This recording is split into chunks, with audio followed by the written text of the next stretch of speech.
We are getting new insight about racial tension in America from Charlottesville, Virginia. It was exactly 2 years after violent clashes between white supremacists and counter-protesters left one person dead and dozens injured. So we brought together a diverse group of people who were in Charlottesville that weekend to have an open and honest conversation about race.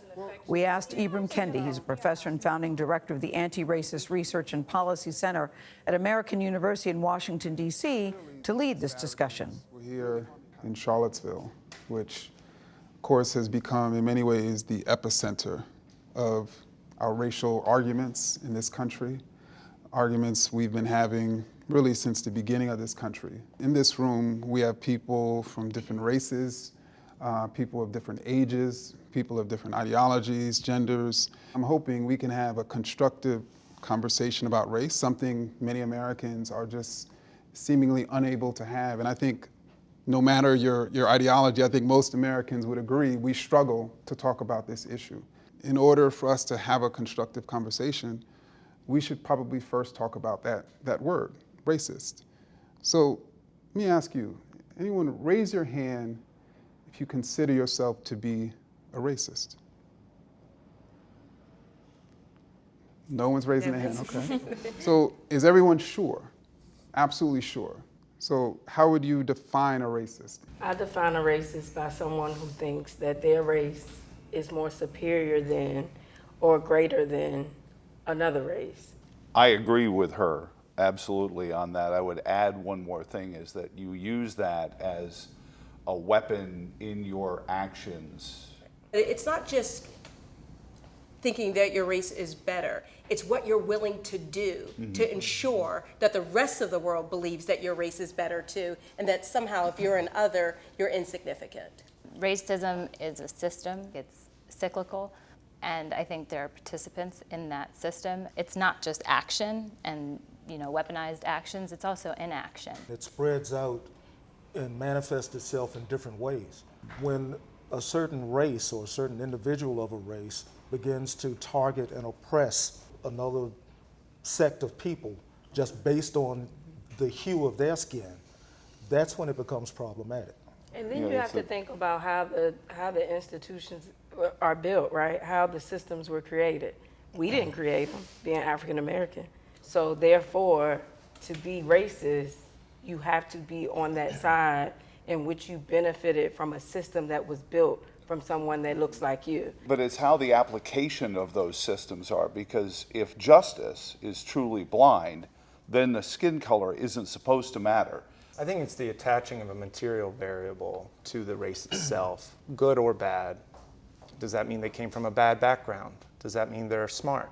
Does that mean they're more likely to be a criminal, right? When you start attaching all these other objective connotations. what people call stereotypes. Yeah, exactly. But when you put that into action, that's when you really get the systematic racism. From studying literally 600 years of racists, I came to a definition, and that definition is someone who is expressing a racist idea or supporting a racist policy with their action or inaction.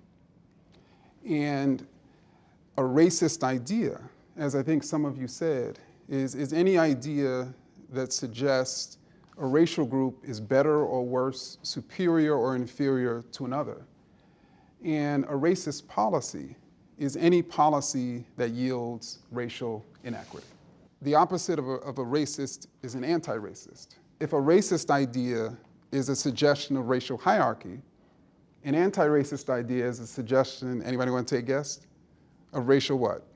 Equality. Yes. And if racist policies yield racial inequity, then anti-racist policies yield racial what?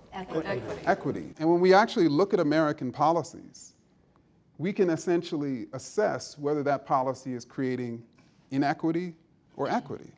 And we can assess who's supporting those policies and who's not, who's challenging those policies. And I think what is absolutely critical for us to have a conversation about race is for us to have a common definition of what a racist is. I'd say most white people are racist because we've participated in the systems that have oppressed people of color for But isn't centuries. that patently racist in and of itself by categorizing one whole group of people? We are all completely individual. And as long as we label each other, you're this, you're that, you're the conservative talk show host, you're the politician, we're making it easy on ourselves so we don't have to engage and get to know one another. If we do not categorize by race, how do we see racial inequity? It's clear as day.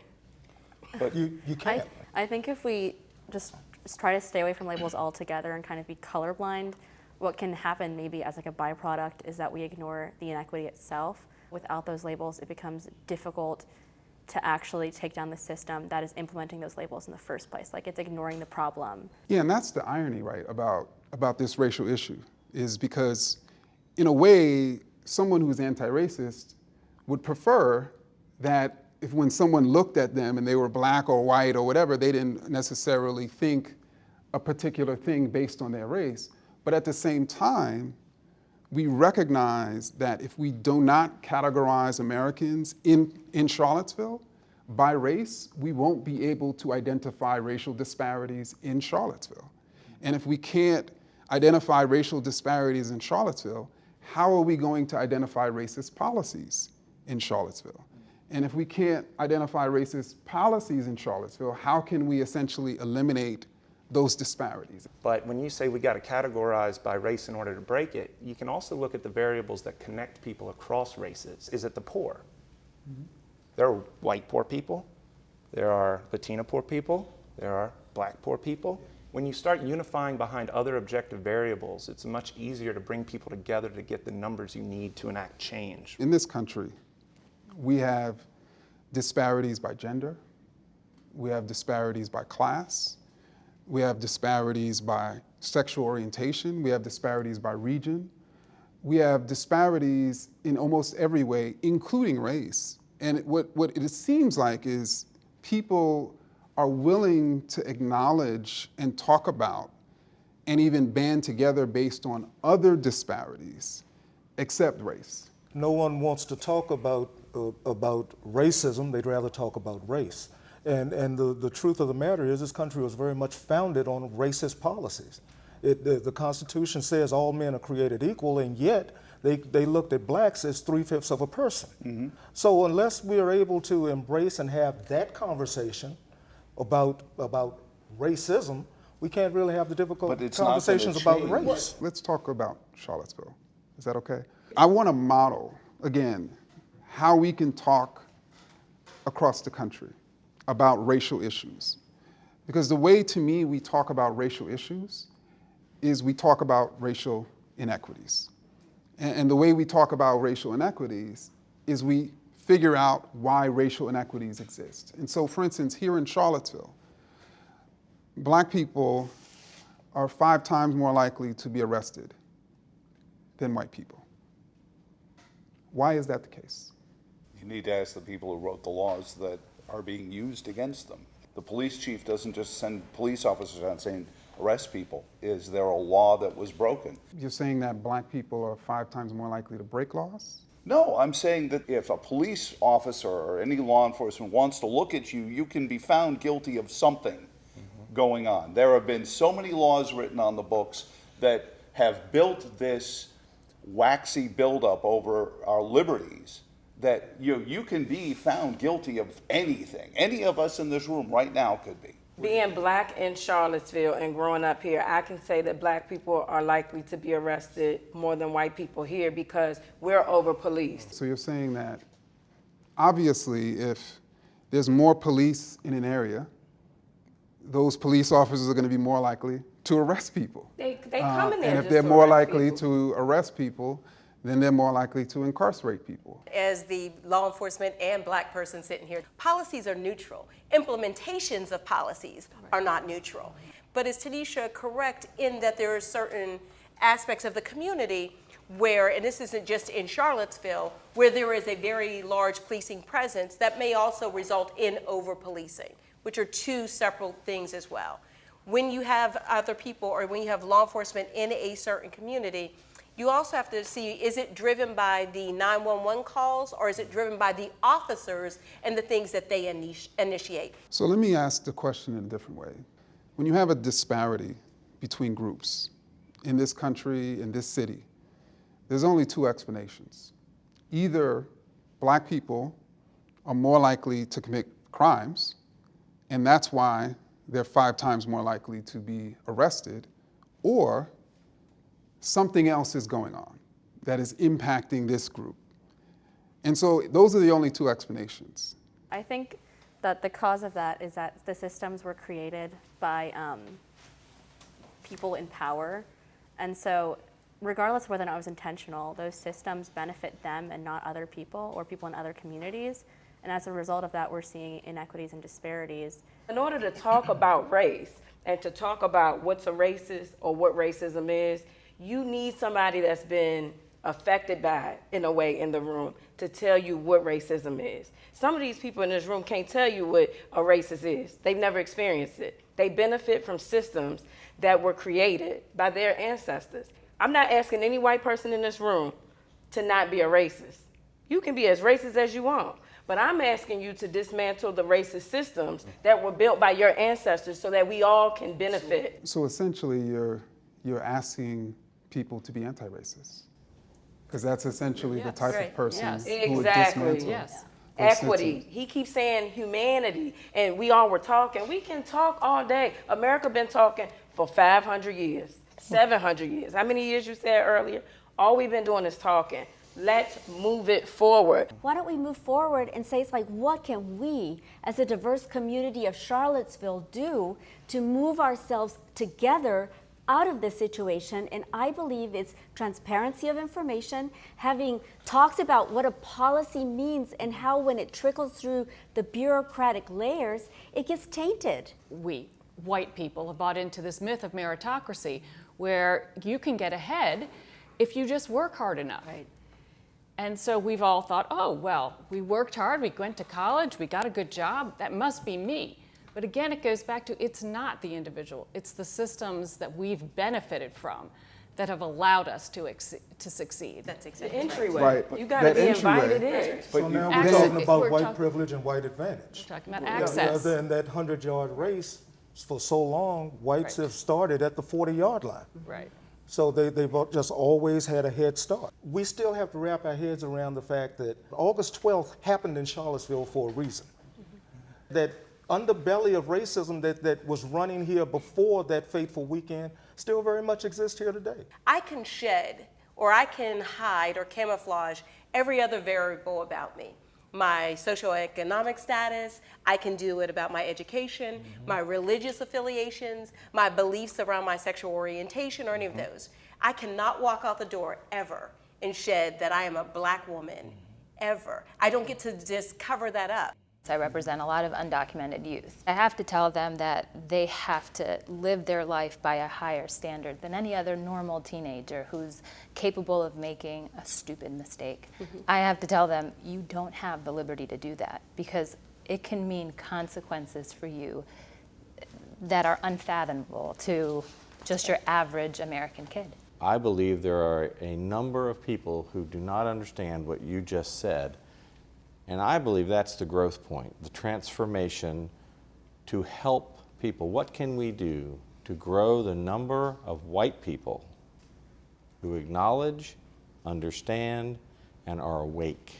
I think there are certain people who just don't know, but I think we can't forget that we have people actively producing ideas and mass circulating them, that there's something wrong with Latinx immigrants, there's something wrong with so-called black criminals. I think it's critical for people, particularly white people, to have an awareness of white privilege. I mean, just the phrase white privilege is racist. I barely make more than the poverty level in Charlottesville. All my kids went to public school. So the term white privilege is racist? Well, yeah, So do because you think- what privilege did my kids have? I was scraping Let me together, ask you a question. Let me ask you, do y'all think white poverty or black poverty is more dense in this country? So, for instance, in Chicago, a black poor person is 10 times more likely to live in a neighborhood with other poor black people than a white poor person. And so what that means ultimately is even white poor people benefit from where not do the having, white poor people live? but they live among other people who aren't, they're more likely to live among other people who are not poor. I would say that like white privilege exists in like, so maybe a person who is white and poor does not have an economic privilege, but they might have privilege in other ways. Like if I'm a cop who is used to arresting mostly black people, I come across you, maybe you're white, so I'm just gonna be like, okay, like he's probably fine, I'll check on this other person. Like, so even if you're not benefiting economically, there are other ways that whiteness can benefit you. We have so many disparities in this town because when you look at the power structure, if we had an org chart of Charlottesville and you look at all the people in positions of power, 90% are white. If we're talking about the building of 250 years of systems that had racist components, changing the race of the people at the top of the system is not anti-racist. The system's still intact. So you can have a black superintendent, a black chief of police, a black mayor. You can be Baltimore, right? Have several chiefs of police, several mayors. But the policies in the system, it's the governments and the corporate and I control think to wrap up, that hurt everyone. Based on what he really said, quick, and then we got to wrap We've up. got to stop reading policy and actually start writing policy. Yeah. The word teaches you that faith without works is dead.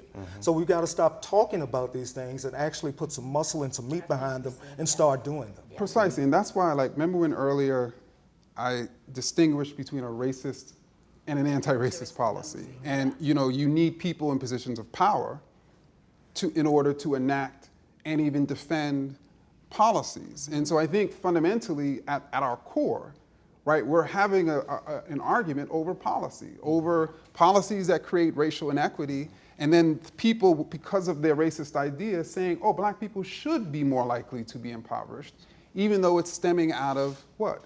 The policies. And so, I think that we should be having that type of discussion, which is why I wanted us to talk about racial disparities in this city, right? Because there was either an explanation of it was because of racist policies, or the explanation was what? There's something wrong with black people, which is a racist idea. And that's the debate we're having all over this country about race. We're having a debate between what is the problem, racist policy or racist ideas. And we need to recognize, that we need anti-racist policies. Some very interesting points there. Yeah. Indeed. I kept thinking, if only he could explain that to a wider group. And in fact, he did in a book we'll be discussing shortly. Oh, in a wider, okay, Yeah, wider group. W-I-D-E-R. No, not wider. Although that would help too, I suppose. might help too. I know, I thought you wider said group wider, or a wider group with a D. When you were saying black police chief, black mayor, you Yes. could have a black president. Yep. People think, okay, we're done with racial problems in this country. As we know, that just is not the case. Yep.